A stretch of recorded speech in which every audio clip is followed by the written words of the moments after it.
ಸಾರಿಗೆ ನೌಕರರು ಮೇ 20ರಂದು ಮುಷ್ಕರಕ್ಕೆ ಕರೆ ಕೊಟ್ಟಿರುವಂಥದ್ದು. ಸರ್ಕಾರ ಶೇಕಡ 12.5ರಷ್ಟು ವೇತನವನ್ನು ಹೆಚ್ಚಳ ಮಾಡಿದರೂ ಕೂಡ ಆ ಆದೇಶವನ್ನು ಬಹಿಷ್ಕಾರ ಮಾಡಿರುವಂಥದ್ದು, ಮುಷ್ಕರಕ್ಕೆ ಮುಂದಾಗಿರುವಂಥದ್ದು. ಈ ಸಂಬಂಧಪಟ್ಟಂತೆ ಮಾತಾಡೋಕ್ಕೆ KSRTC ನೌಕರರ ಸಂಘದ ಅಧ್ಯಕ್ಷರಾದಂಥ ಜಗದೀಶ್ ನಮ್ಮ ಜೊತೆ ಇದ್ದಾರೆ. ಜಂಟಿ ಕ್ರಿಯಾ ಸಮಿತಿಯಲ್ಲೂ ಕೂಡ ಇವರು ಇರುವಂಥದ್ದು.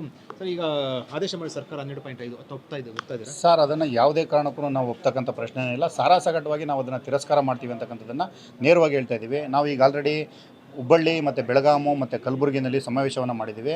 ನಿನ್ನೆ ಇದ್ದಕ್ಕಿದ್ದಂಗೆ ಸರ್ಕಾರ 12.5% ದರವನ್ನು, ಏನು ನಮ್ಮ ಕಾರ್ಮಿಕರ ವೇತನದ ಹೆಚ್ಚಳ ದರವನ್ನು ಪ್ರಸ್ತಾಪ ಮಾಡಿದೆ. ಅದನ್ನು ಯಾವುದೇ ಕಾರ್ಮಿಕರು ಒಪ್ತಕ್ಕಂಥದ್ದಲ್ಲ.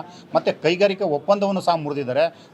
ಸುಮಾರು 80ರ ಇಸ್ವಿಯಿಂದಲೂ ಸಹ ನಡ್ಕೊಬಂದಂತಕ್ಕಂಥ 4 ವರ್ಷದ ವೇತನ ಒಪ್ಪಂದವನ್ನು ಮುರಿದು, ಯಾಕಂದರೆ 28ನೇ ಇಸ್ವಿನಲ್ಲಿ ಇವ್ರದೇ ಸರ್ಕಾರದಲ್ಲಿ ಮತ್ತೊಂದು ವೇತನ ಪರಿಷ್ಕರಣೆಯನ್ನು ಮಾಡಬೇಕಾಗ್ತಕ್ಕಂಥ ಸಬೂಬನ್ನು ಇಟ್ಕೊಂಡು 1.25 ವರ್ಷಗಳ ಕಾಲ ಮುಂದಕ್ಕೆ ಹಾಕಿ ಮಾಡಿರ್ತಕ್ಕಂಥದ್ದನ್ನು ಇಡೀ ಸಾರಿಗೆ ಸಮೂಹ ಖಂಡಿಸ್ತಾ ಇದೆ. ಯಾಕೆಂತಂದರೆ ಸರ್ವೀಸು ಪೂರ್ತಿ ಹೊರ್ತ ಬೀಳ್ತಕ್ಕಂಥ ಒಂದು ವೇತನ ಪರಿಷ್ಕರಣೆ ಆಗಿದೆ. ಹಾಗಾಗಿ ಇದನ್ನು ಸಾರಾಸಗಟವಾಗಿ ತಿರಸ್ಕಾರ ಮಾಡಿ ಯಾರೂ ಸಹ ಒಪ್ಪಲ್ಲ ಅಂತಕ್ಕಂಥದ್ದನ್ನು ನಾನು ನೇರವಾಗಿ ಹೇಳೋದಕ್ಕೆ ಇಷ್ಟಪಡ್ತಾ ಇದ್ದೀನಿ.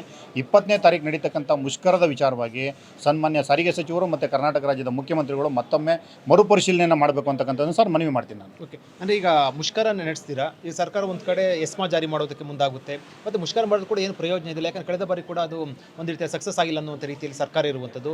ಹೈಕೋರ್ಟ್ನಿಂದ ಕೂಡ ನಿಮ್ಮ ಏನು ನಿರ್ದೇಶನ ಬರುವಂಥ ಸಾಧ್ಯತೆ ಇರುವಂಥದ್ದು. ಕಳೆದ ಬಾರಿ ಕೂಡ ಮುಷ್ಕರ ನಡೆಸಬಾರ್ದು ಅಂತ. ಈ ಬಾರಿ ಎಲ್ಲದಕ್ಕೂ ಸಿದ್ಧ ಇದ್ದೀರಾ ಸರ್? ಈ ಬಾರಿ ನಾವು ಎಲ್ಲದಕ್ಕೂ ಸಹ ಸರ್ವಸನ್ನದ್ಧರಾಗಿದ್ದೀವಿ. ಹಿಂದೆ ಕೋರ್ಟ್ಗೂ ಸಹ ನಾವು ಮನವಿ ಮಾಡಿದ್ದು, ಈ ಬಾರಿನೂ ಅದೇ ಮನವಿಯನ್ನು ಮಾಡ್ತಾ ಇದ್ದೀವಿ. ಯಾಕೆಂದರೆ ಆರ್ಥಿಕ ಪರಿಸ್ಥಿತಿ ಮತ್ತು ಇವತ್ತು ಹಣದುಬ್ಬರದ ನಡುವೆ ಸಾರಿಗೆ ನೌಕರರು ಜೀವನ ಮಾಡೋದು ಭಾಳ ದುರ್ಬಲ ಸ್ಥಿತಿಯಾಗಿದೆ. ಹಿಂದೆ ಇದ್ದಂಥ ಸರ್ಕಾರ 15% ಕೊಟ್ಟಿದ್ದರಿಂದ ಈ ಸರ್ಕಾರ ಏಕಪಕ್ಷವಾಗಿ 12.5% ಮಾಡಿ ಸಾರಿಗೆ ನೌಕರರ ಬದುಕನ್ನು ಬೀದಿಗೆ ತರ್ತಕ್ಕಂಥ ಕೆಲಸವನ್ನು ಮಾಡೋದಕ್ಕೆ ಓಟ್ ನಿಂತಿದೆ ಅಂತಕ್ಕಂಥದ್ದನ್ನು ನಾವು ಹೈಕೋರ್ಟಿಗೆ ಅಪೀಲ್ ಮಾಡ್ತಕ್ಕಂಥ ಕೆಲಸವನ್ನು ಮಾಡ್ತೀವಿ. ಒಂದು ಬಾರಿ ಆರ್ಡ್ರ್ ಬಂದರೂ ಸಹ ನಾವು ಈ ಬಾರಿ ಅದನ್ನು ಧಿಕ್ಕರಿಸಿ ಮುಷ್ಕರಕ್ಕೆ ಹೋಗ್ತಕ್ಕಂಥದ್ದು ಸತಸಿದ್ಧ ಸರ್. ಯಾಕೆಂದರೆ ಇದು ನಮ್ಮ ಬದುಕಿನ ಪ್ರಶ್ನೆ, ಭವಿಷ್ಯದ ಪ್ರಶ್ನೆ. ಯಾಕೆಂದರೆ ಕೈಗಾರಿಕಾ ಒಪ್ಪಂದವನ್ನು ಮುರಿದಿರ್ತಕ್ಕಂಥ ಸರ್ಕಾರದ ವಿರುದ್ಧ ನಾವು ಹೋರಾಟವನ್ನು ಮಾಡಲೇಬೇಕಾಗಿದೆ. 1/1/24ಕ್ಕೆ ಮಾಡಬೇಕಾಗಿದ್ದನ್ನು 1/4/25ಕ್ಕೆ ಮಾಡಿರೋದ್ರಿಂದ 16 ತಿಂಗಳುಗಳ ಕಾಲ ಒಂದು ವೇತನ ಪರಿಷ್ಕರಣೆಯನ್ನು ಮುಂದೂಡ್ತಕ್ಕಂಥದ್ದು, ಮತ್ತು ಹಿಂಬಾಕಿಯನ್ನು ಕೊಡೋದ್ರಲ್ಲೂ ಸಹ ತಾರತಮ್ಯ ಮಾಡ್ತಾ ಇರ್ತಕ್ಕಂಥದ್ದು. ಜಾರಿಗೊಳಿಸಿದ್ರೆ ಸರ್, ಎಸ್ಮಾ ಜಾರಿ ತಂದು ಹಿಂದೆ BJP ಸರ್ಕಾರ ಯಾವ ರೀತಿ ಕೈ ಸುಟ್ಕೊಂಡಿದೆ ಅಂತಕ್ಕಂಥದ್ದನ್ನು ಸನ್ಮಾನ್ಯ ಮುಖ್ಯಮಂತ್ರಿಗಳು ಮತ್ತೊಮ್ಮೆ ನೆನಪನ್ನು ಮಾಡ್ಕೋಬೇಕಾಗತ್ತೆ. ಹಿಂದೆ ಇವರು ಯಡಿಯೂರಪ್ಪನವರು ಎಸ್ಮಾ ಜಾರಿ ತರ್ತೀನಿ ಅಂತಂದಾಗ ಇದೇ ಸಿದ್ದರಾಮಯ್ಯನವ್ರನ್ನ ಮಾತಾಡ್ತಾರೆ, ನಿಮ್ಮ ಸರ್ಕಾರ ಶಾಶ್ವತ ಏನ್ರಿ ಅಂತಕ್ಕಂಥದ್ದನ್ನು. ನಾನು ಅದನ್ನು ಸಿದ್ದರಾಮಯ್ಯನವ್ರು ನೆನಪು ಮಾಡ್ತಾ ಇದ್ದೀನಿ. ನಿಮ್ಮ ಸರ್ಕಾರ ಶಾಶ್ವತ ಅಲ್ಲ. ಯಾಕೆಂದರೆ ನೀವು 1,15,000 ಕುಟುಂಬಗಳ ಜೊತೆ ಚೆಲ್ಲಾಟವನ್ನು ಆಡ್ತಾ ಇದ್ದೀರಾ, ಆರ್ಥಿಕ ಭವಿಷ್ಯದ ಜೊತೆ ಚೆಲ್ಲಾಟ ಆಡ್ತಾ ಇದ್ದೀರಾ. 15ರಿಂದ 20 ಲಕ್ಷ ಮತದಾರರು ಇರ್ತಕ್ಕಂಥ ಸಾರಿಗೆ ನೌಕರರನ್ನು ನೀವು ಕೆಳಿಸ್ತಕ್ಕಂಥ ಕೆಲಸಕ್ಕೆ ಕೈ ಹಾಕಬೇಡಿ, ಎಸ್ಮಾ ಜಾರಿ ಮಾಡ್ತಕ್ಕಂಥದ್ದನ್ನು ಮಾಡಿ. ಹಾಗಾಗಿ ಮತ್ತೊಮ್ಮೆ ಮರುಪರಿಶೀಲನೆ ಮಾಡಿ. ಸಾರಿಗೆ ನೌಕರರು 10,000 ನೌಕರರು ಕಮ್ಮಿ ಇದ್ರೂ ಸಹ ಶಕ್ತಿ ಯೋಜನೆ ಅಂತ ಯೋಜನೆಯನ್ನು ಹೆಗಲು ಕೊಟ್ಟು ದುಡಿದು ನಿಮ್ಮ ಸರ್ಕಾರಕ್ಕೆ ಒಳ್ಳೆ ಹೆಸರು ಬರೋದಲ್ಲಿ ಕಾರಣಕರ್ತರಾಗಿ. ಮುಷ್ಕರ ಯಾವ ರೀತಿ ಎಷ್ಟು ಮಟ್ಟಿಗೆ ಯಶಸ್ವಿ ಆಗುತ್ತೆ, ಮತ್ತು ಕಳೆದ ಬಾರಿ ಮುಷ್ಕರಕ್ಕೂ ಈ ಬಾರಿ ಮುಷ್ಕರಕ್ಕೂ ಏನು ವ್ಯತ್ಯಾಸ ಇರುತ್ತೆ? ಕಳೆದ ಬಾರಿ ಮುಷ್ಕರಕ್ಕೂ ಈ ಬಾರಿ ಮುಷ್ಕರಕ್ಕೂ ಭಾಳ ವ್ಯತ್ಯಾಸ ಇದೆ. ಹಿಂದೆ ಸರ್ಕಾರ ಏನು ಕೊಡಲ್ಲ ಅಂತ ಹೇಳಿರಲಿಲ್ಲ, ಕೊಡ್ತೀನಿ ಅಂತ ಹೇಳಿತ್ತು. ಈ ಬಾರಿ ಕೊಟ್ಟಿದೆ. ಯಾವ ರೀತಿ ಕೊಟ್ಟಿದೆ ಅಂತಕ್ಕಂಥದ್ದು ಸಾರಿಗೆ ನೌಕರರಿಗೆ ಕೆಂಗಣ್ಣಿಗೆ ಗುರಿಯಾಗಿದ್ದಾರೆ. ಎಷ್ಟು ರೀತಿಯಲ್ಲಿ ಕೊಟ್ಟು ನಮ್ಮನ್ನು ಕೆರಳಿಸಿದ್ದಾರೆ ಅಂತಕ್ಕಂಥದ್ದು ಎಲ್ಲವೂ ಸಹ ಕಾರ್ಮಿಕರಿಗೆ ಗೊತ್ತಾಗಿದೆ. ಹಾಗಾಗಿ ಆಕ್ರೋಶದ ಜ್ವಾಲೆ ಒಡೆದಿದೆ. ಕಾರ್ಮಿಕರು ಭಾಳ ಸಹನೆ ಕಟ್ಟೆಯಿಂದ ಒಡೆದು ಬೀದಿಗೆ ಬರ್ತಕ್ಕಂಥ ಕೆಲಸ ದೊಡ್ಡ ಮಟ್ಟದಲ್ಲಿದೆ.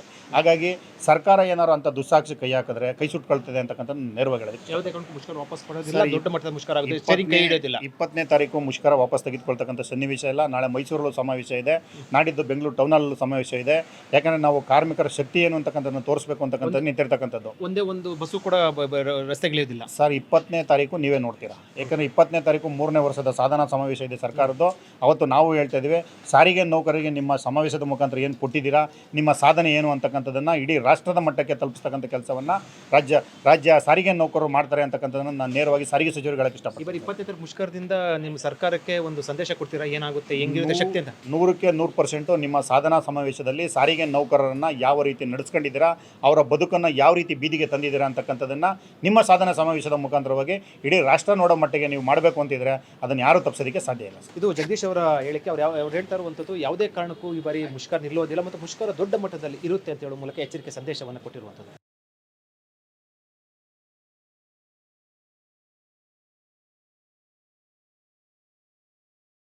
ಹೆಚ್ಚಿನ ಸುದ್ದಿ ಅಪ್ಡೇಟ್ಗೆ ಈಗಲೇ the federal Karnataka YouTube page ಅನ್ನು ಸಬ್ಸ್ಕ್ರೈಬ್ ಮಾಡಿ.